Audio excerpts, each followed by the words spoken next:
નમસ્કાર. ગુજરાત રાજ્ય તેમજ કેન્દ્ર સરકારની સેવામાંથી સેવાનિવૃત્ત થયેલ પેન્શનધારક મિત્રો, ભાઈઓ તથા બહેનો, સ્વાગત છે આપનું આપણી આ યુટ્યુબ ચેનલ ભાવેશ મકવાણા ન્યૂઝમાં. તો બધાને જય શ્રી કૃષ્ણ, જય માતાજી, હર હર મહાદેવ. તો મિત્રો, આજના વિડીયોમાં ખૂબ સરસ મજાની ચર્ચા કરવાના છીએ. નિવૃત્ત પેન્શનર્સ માટે એક મોટા સમાચાર આવ્યા છે. તો વિડીયોમાં અંત સુધી બન્યા રહેજો, એટલે બધી જ માહિતી તમને વિગતવાર રીતે સમજાઈ જશે. અને વિડીયો શરૂ કરતા પહેલાં બીજી એક દિલથી નમ્ર વિનંતી કે જો હજી સુધી તમે આપણી આ ચેનલને સબસ્ક્રાઈબ ન કરી હોય તો રોજે રોજ આવી જ માહિતીઓ મેળવવા માટે આપણી આ યુટ્યુબ ચેનલને અત્યારે સબસ્ક્રાઈબ કરી લેજો દોસ્તો. તો શરૂ કરીએ આજનો વિડીયો. તો કર્મચારીઓ માટે મોંઘવારી ભથ્થાની જાહેરાત કરવામાં આવી છે. તો સરકારે કર્મચારીઓના મોંઘવારી ભથ્થામાં 3% વધારો કર્યો છે. આ સાથે સરકાર પર વાર્ષિક નાણાકીય બોજ પણ 300 કરોડ રૂપિયા વધ્યો છે. તો મોંઘવારી ભથ્થામાં વધારાથી કર્મચારીઓને મોંઘવારીમાંથી રાહત મળશે મિત્રો. તો મોંઘવારી ભથ્થું કર્મચારીઓના પગારનો એક મહત્વપૂર્ણ ભાગ છે. આ રકમ પગાર પંચની ભલામણો લાગુ થયા પછી મૂળ પગારના ટકાવારી તરીકે આપવામાં આવે છે. તો પગાર પંચ દર 10 વર્ષે એકવાર પગારમાં સુધારો કરે છે, જ્યારે મોંઘવારી ભથ્થું દર 6 મહિને કર્મચારીઓના પગારમાં વધારો કરે છે. તો ત્યારબાદ વાત કરીએ તો મોંઘવારી ભથ્થું ફુગાવા પર આધાર રાખે છે. તો કર્મચારીઓનો મોંઘવારી ભથ્થો વધતા ફુગાવા પર આધાર રાખે છે. જે દરે ફુગાવો વધે છે તે જ દરે મોંઘવારી ભથ્થું વધારવામાં આવે છે. તો કર્મચારીઓ માટે આ ખૂબ જ મહત્વપૂર્ણ છે. તો મોંઘવારી ભથ્થું કર્મચારીઓને મોંઘવારી સામે લડવાની શક્તિ આપે છે. તો સરકાર પર વધુ નાણાકીય બોજ પણ પડશે. તો સરકારે 3% મોંઘવારી ભથ્થાનો વધારો જાહેર કર્યો છે, જેનાથી કર્મચારીઓને ફાયદો થશે.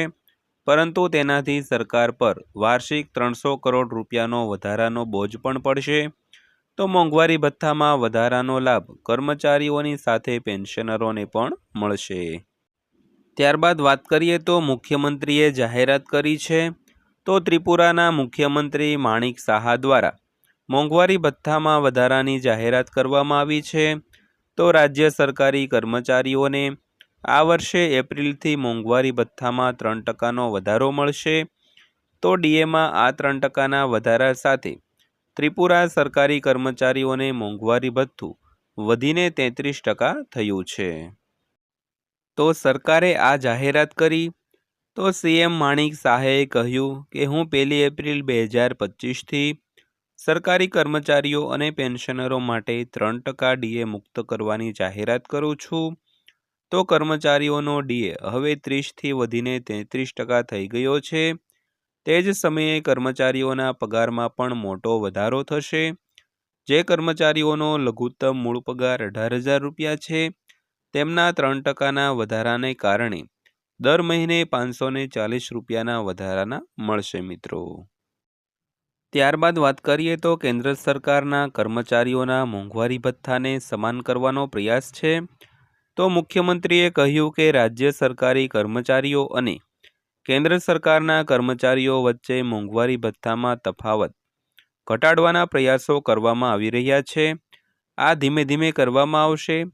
તો તમને જણાવી દઈએ કે કેન્દ્ર સરકારના કર્મચારીઓને હાલમાં 53% ડીએ મળી રહ્યું છે. ત્યારબાદ અંતમાં વાત કરીએ તો કેન્દ્ર સરકારના કર્મચારીઓને પણ ટૂંક સમયમાં સારા સમાચાર મળશે.